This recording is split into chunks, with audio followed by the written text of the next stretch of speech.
work permit ဆိုတာထိုင်းနိုင်ငံအလုပ်အကိုင်ခံထားရေးဦးစီးဌာန DOE ကတရားဝင်မိတ်ဆက်လိုက်တဲ့ digital platform တစ်ခုဖြစ်ပြီးနိုင်ငံသားအလုပ်သမားတွေရဲ့အလုပ်လုပ်ကိုင်ခွင့်လက်မှတ် work permit မှတ်ပုံတင်ခြင်းနဲ့ထုတ်ပေးခြင်းလုပ်ငန်းစဉ်တွေကို online ကတဆင့်အပြည့်အဝလုပ်ဆောင်နိုင်မှုစီစဉ်ထားခြင်းဖြစ်ပါတယ်။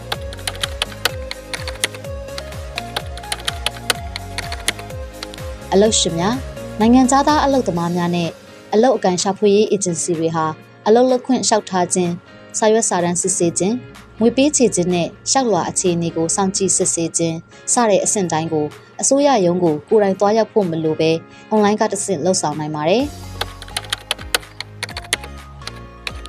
ဒီစနစ်ကို2025ခုနှစ်အောက်တိုဘာလ23ရက်နေ့မှာအပြည့်အဝစတင်အသုံးပြုခဲ့ပြီးတရားဝင် website ကတဆင့်24နာရီပတ်လုံးအသုံးပြုနိုင်ပါတယ်။နိုင်ငံသားအားလုံးမည်သည့်နိုင်ငံသားမဆိုသက်ဆိုင်ပြီးအလုပ်လုပ်ခွင့်အသစ်လျှောက်ထားခြင်းတက်တန်းတိုးခြင်းနဲ့အလုပ်ခန့်ထားမှုအကြောင်းကြားခြင်းစတဲ့လုပ်ငန်းစဉ်အမျိုးမျိုးအတွက်အသုံးပြုနိုင်ပါတယ်။လျှောက်လွှာကိုခွင့်ပြုပြီးပါကအလုပ်သမားတွေဟာစနစ်အတွင်းမှတဆင့် digital အလုပ်လုပ်ခွင့်လက်မှတ်ကိုရယူနိုင်ပါတယ်။နောက်ဆုံးအဆင့်လက်မှတ်ထုတ်ယူနိုင်မှုအတွက်ဇီဝဆိုင်ရာအချက်အလက်များပြုလုပ်ဖို့တနိုင်ငံလုံးမှာရှိတဲ့ဝန်ဆောင်မှုစင်တာ40အနက်တစ်ခုခုကို online ကတဆင့်ရက်ချင်းယူပြီးကိုယ်တိုင်သွားရောက်ရမှာဖြစ်ပါတယ်။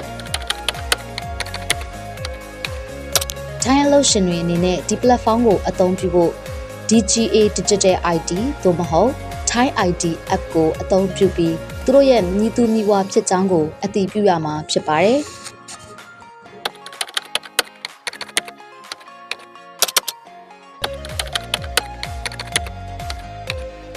အသုံးပြုသူဟာ e-work permit website ကတဆင့်စနစ်ကိုအသုံးပြုနိုင်ဖို့အရင်ဆုံးမှတ်ပုံတင်ရပါမယ်။မိမိလျှောက်ထားလိုတဲ့အလုပ်လုပ်ကိုင်ခွင့်အမျိုးအစားအလိုက် online ကတဆင့်လျှောက်လွှာတင်မှုမီနူးကိုရွေးချယ်ပါ။လျှောက်လွှာတင်ခြင်းအဆင့်ပြီးဆုံးပါကသတ်မှတ်ထားတဲ့လျှောက်လွှာတင်က fees ကိုပေးသွင်းရပါမယ်။ငွေပေးသွင်းပြီးနောက်တင်ပြထားတဲ့စာရွက်စာတမ်းတွေကိုတာဝန်ရှိသူတွေကစစ်ဆေးသည့်အထိစောင့်ဆိုင်းရပါမယ်။မိမိတင်ပြထားတဲ့စာရွက်စာတမ်းတွေအတည်ပြုချက်ရမရကို website ကတဆင့်ပြန်လည်စစ်ဆေးရပါမယ်။စာရွက်စာတမ်းများအတည်ပြုပြီးကြောင်းသိရပါကအလုပ်လုပ်ကိုင်ခွင့်အတွက်သတ်မှတ်ထားတဲ့အခကြေးငွေ permit fees ကိုထပ်မံပေးသွင်းရပါမယ်။အလုပ်လုပ်ကိုင်ခွင့်ကတ်ထုတ်ယူဖို့အတွက်ဝန်ဆောင်မှုစင်တာကိုတွားရောက်ဖို့ online မှာရက်ချင်းယူရပါမယ်။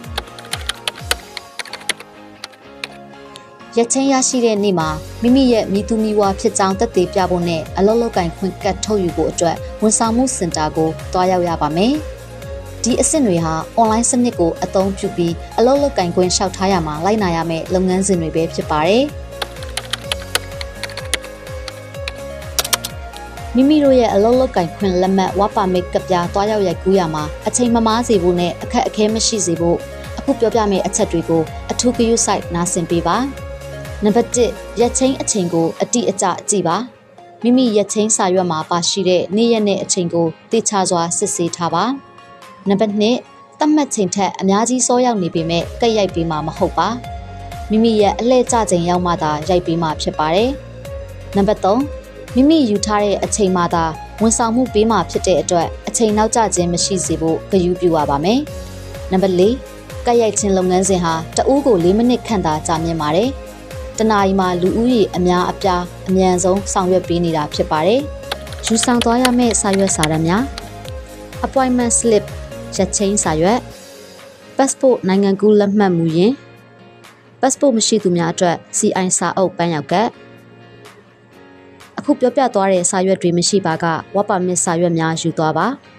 ကက်ရိုက်ရာမှာအချိန်အလွန်မြန်ဆန်တဲ့အတွက်မိမိရချင်းစာရွက်မှာပါတဲ့အချိန်မတိုင်ခင်15မိနစ်ခန့်အလိုမှာရုံးရှိကိုကြိုတင်ရောက်ရှိပြင်ဆင်ထားကြဖို့တိုက်တွန်းလိုပါတယ်စာရွက်စာတမ်းမပြည့်စုံပါကနောက်ထပ်ရက်ချင်းယူရမှာဖြစ်တဲ့အတွက်မိမိတို့ရဲ့စာရွက်စာတမ်းတွေကိုဂရုတစိုက်စစ်ဆေးနိုင်ဖို့လည်းအသိပေးအပ်ပါတယ်ရှင်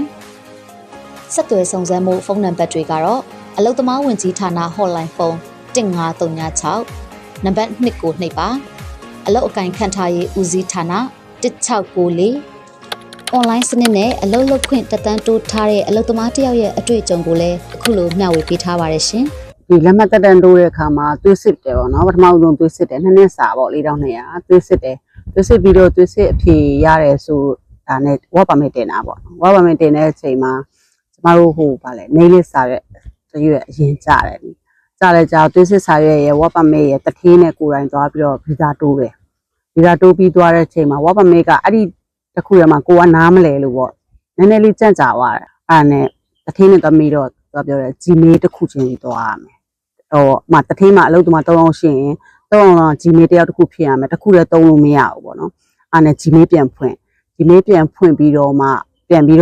form ပြန်တင်တာပေါ့နော် online စနစ်နဲ့ပဲပြန်တင်တယ်တင်ပြီးတော့အခါကျမှသူကတစ်ပတ်လောက်ဆောင်ရတယ်ဆောင်တဲ့ခါကျတော့သူကငွေချေပါဆိုပြီးတော့